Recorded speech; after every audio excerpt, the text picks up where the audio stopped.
in Anam Lisa Chambers to Trucker. Second. Thank you. Minister, my question is in relation to the Air Corps and the ongoing issues in relation to health and safety spanning a number of years. And to ask you, Minister, when did you receive the report reviewing claims made by Air Corps whistleblowers? When will it be published? And if you'll make a statement on same. Minister, you have 2 minutes for your initial reply. First of all, thank you very much, Deputy, for the question, and apologies for bringing down. The report of the independent third party I appointed to carry out a review into the alleged failings of the Air Corps in the area of the health and safety with regard to the toxic chemicals was received by my department on Friday the 16th of June 2017 and was submitted to me on Monday the 19th of June 2017.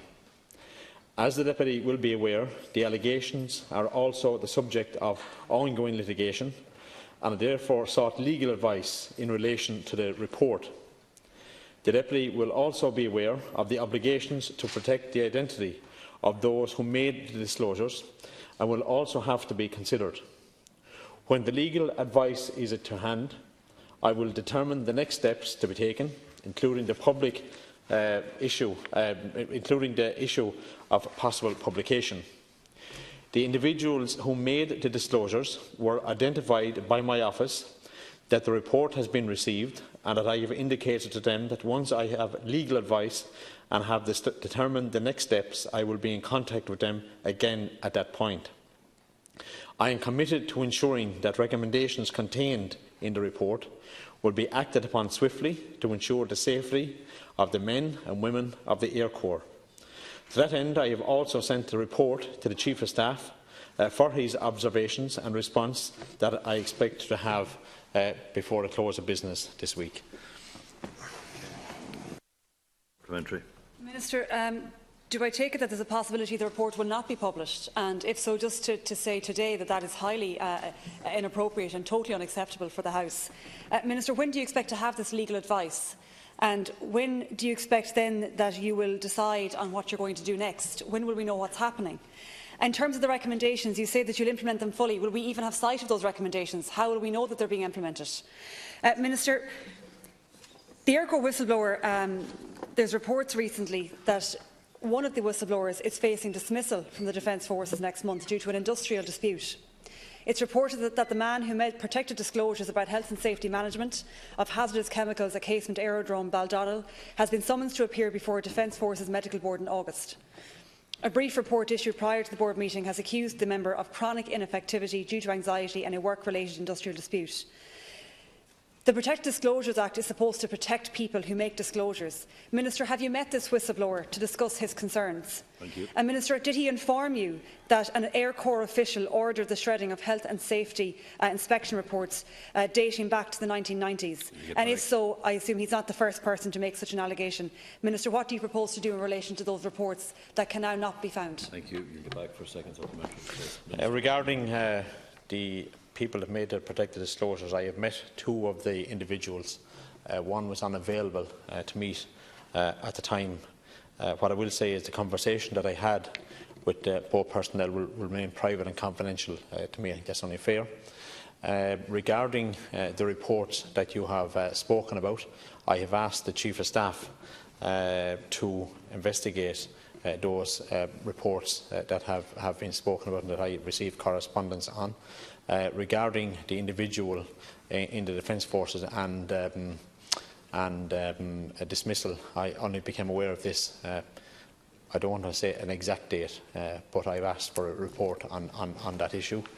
Regarding the legal advice sought, I'm not going to put any pressure on the people who I've sought the legal advice on in relation to the report, but I asked them to prioritise it, and I expect to have and receive the legal advice shortly.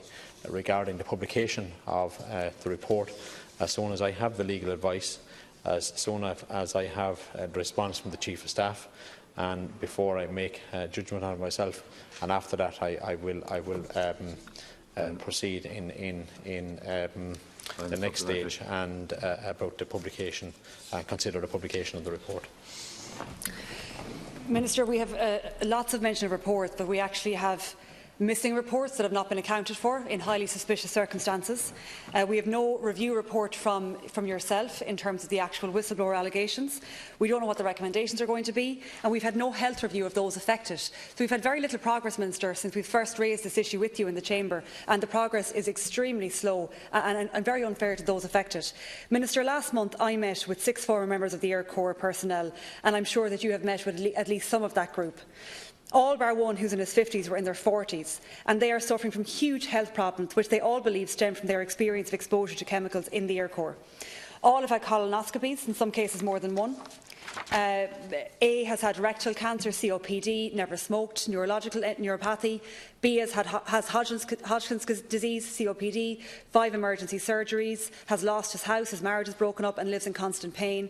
C has suffered huge health issues, 2 heart attacks, was once found face down on the floor, only for his wife was a first responder. D has experienced nausea, anxiety, diabetes, autoimmune conditions and so on. E was doused in chemicals as a prank, and it has, as a direct result of that, has ongoing health issues. These are individuals that I've met with in person. This can't be a coincidence. This cannot be a coincidence. We need an immediate health review of all persons possibly affected, and the state needs to step up. If we've done wrong, if as an employer our inadequacy in health and safety has resulted in serious health problems for people, we need to step up, ensure their health cover is paid for and that they're properly compensated. It's the right thing to do. Some of these cases are prone to litigation. I will leave that to that. But let me state clearly, Deputy, that I think it would have been totally unfair when you make the accusation that nothing has been done here. I've outlined to you on numerous occasions in parliamentary questions, written, in oral and in the debate that you can put on a question on here later in the day, topical issues. And I've outlined to you absolutely, I've given you the full detail on the HSA report that has been carried out, the number of visits that HSA has made to the Air Corps, the number of recommendations that they actually made, the way we're dealing with the recommendations and a timeline and time scale of everything. I've outlined that to you. I think it's totally unfair of you and unjust of you to make an accusation to me across the HSA. Without interruption, please. I think it's totally unfair of you to make an accusation that there has been no action on this. I think you're absolutely. It reminds me of some. I think you're telling total untruths, and it is beyond and below you to actually do that. Moving on to Ceist Fihini in Anam,